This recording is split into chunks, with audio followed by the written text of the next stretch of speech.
It was an early December night, and we were having our first snowstorm of the year. I was in my bed watching some low-budget Christmas film while texting various friends, mostly my friends George and Pat. We used to text in the 3-person group chat. Everything was as it should be when I felt my heart drop to my stomach as a bang came from the window right next to my bed. I opened the curtain, but there was no one standing out there. Then there was another one. As I was still looking at the window, it was a snowball. Someone was throwing snowballs at my window. I stood on my bed to get the best possible view, but I didn't see anyone standing out there in the snow, so I actually lifted open my window to call out. It was almost immediately after I shouted at the window that I heard someone's laughter. Not a child's laughter like I was expecting it to be. It was a deeper voice. Could belong to anyone from the age of 17 to 40, for all I know. I shut the window and started texting in our little group chat, saying I knew it was one of them messing with me. The fact that they were not responding made me even more confident. I didn't close the curtains, as I knew whichever one of them it was, they weren't done messing with me yet. And just like that, another snowball hit my window. I walked up to the window quickly to try and catch him, and there he was standing in the snow, waving to me. But it wasn't either of my friends. It was some guy in a black beanie and a black coat, with gloves on, laughing. He started approaching the window.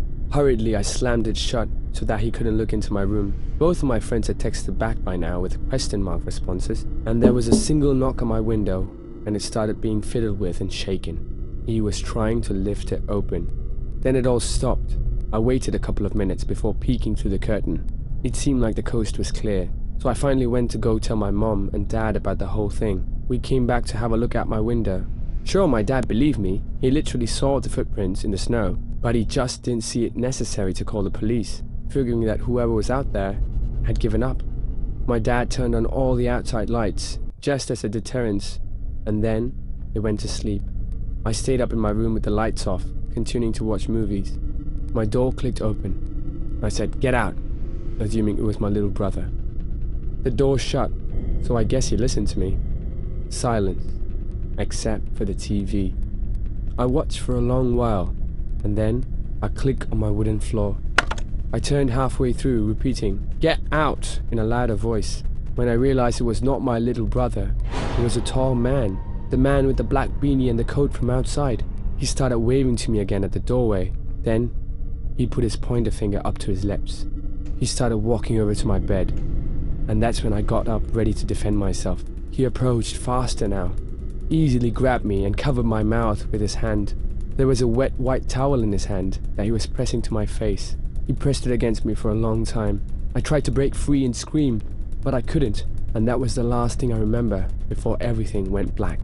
I woke up in my living room with my parents and police hovering over me. An ambulance had arrived. My dad had heard the commotion going on in my room and came in to find the man standing over me. My dad, much larger than this man, managed to overpower him, but not for long. Before the police could arrive, he ran out the front door and disappeared. I was quickly brought to the hospital. Thankfully, I was alright. If you're wondering, the police are still searching for this man.